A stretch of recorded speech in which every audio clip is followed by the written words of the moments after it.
Shalom, bien-aimé dans le Seigneur. Ce soir, j'aimerais t'encourager à entretenir ta relation avec Dieu. Bien-aimé, la présence de Dieu dans ta vie est une source de bénédiction, non seulement pour toi, mais également pour les personnes qui sont autour de toi. Nous voyons cette illustration dans Genèse chapitre 39. La Bible nous dit que l'Éternel fut avec Joseph et la prospérité l'accompagna. C'est parce que l'Éternel fut avec Joseph que la prospérité l'accompagna. Ce qui revient à dire que ce qui a emmené la distinction dans la vie de Joseph, c'est la présence de Dieu. Bien-aimé, Joseph était beau. Cependant, la Bible nous dit que son maître vit que l'Éternel était avec lui. Ce qui a emmené la distinction dans sa vie, c'est la présence de Dieu. Je ne sais pas comment toi tu prends ta relation avec Dieu, bien-aimé dans le Seigneur. On dépense beaucoup d'énergie à faire des choses que Dieu ne nous appelle pas à faire. Et très souvent, on s'épuise à force d'essayer par nous-mêmes parce que Dieu ne nous accompagne pas. Ici, Joseph n'a pas fourni d'efforts. La prospérité l'a accompagné parce que Dieu était avec lui. Il y a quelqu'un qui doit prendre au sérieux sa relation avec Dieu. Toi, tu préfères dépenser beaucoup d'énergie à faire des choses dans lesquelles Dieu ne trouve même pas son compte. Je vous avais dit que l'une des façons d'attirer l'exaucement, c'est de faire en sorte que Dieu trouve son compte dans la demande que tu lui fais. Amen. Anne a dit à Dieu, donne-moi un enfant, je te le donnerai.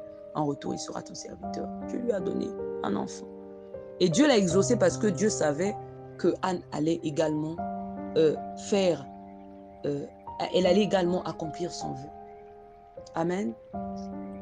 On doit faire en sorte que Dieu trouve son intérêt dans chacune de nos demandes. Nous devons placer Dieu au centre de nos vies. On récite tout le temps l'Éternel est mon berger et tout. Jésus est mon Seigneur, j'ai donné ma vie au Seigneur. Mais quand tu donnes ta vie au Seigneur, ce n'est plus toi qui décides. J'étais en train de dire à quelqu'un, je ne sais plus si c'était hier ou aujourd'hui, ce matin, je lui ai dit que je suis prête à accepter qu'on me déteste, qu'on dise du mal de moi parce que j'ai refusé d'aller à une fête un samedi.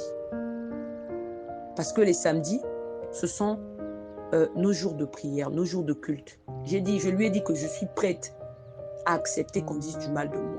Je suis prête. Elle n'assiste pas les autres, en tout cas, je suis prête. Parce qu'il faut savoir ce qu'on veut dans la vie. Amen. Nous devons apprendre à placer Dieu au centre de nos vies. Amen. Joseph était beau. Cependant, ce qui a emmené la distinction dans sa vie, c'est la présence de Dieu. Lorsque nous lisons dans Daniel chapitre 6, la Bible nous dit au verset 3 que Daniel surpassait les chefs et les satrapes. Les satrapes, ce sont les administrateurs. Amen. Daniel surpassait les chefs et les satrapes parce qu'il y avait en lui un esprit supérieur. Alléluia, un esprit supérieur. Ce qui a emmené la distinction dans la vie de Joseph, c'est également ce qui a emmené la distinction dans la vie de Daniel. On dit ici que Daniel surpassait les chefs et les satrapes parce qu'il y avait en lui un esprit supérieur. Ce qui revient à dire que ce qui a emmené la distinction dans la vie de Daniel, c'est la présence de Dieu, l'esprit supérieur. Pourquoi est-ce qu'on dit de Daniel qu'il avait en lui un esprit supérieur?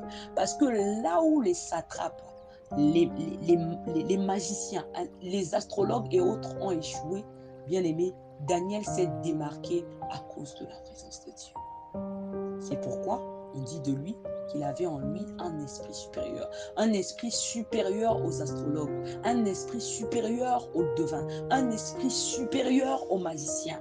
Alléluia. Il avait en lui un esprit supérieur.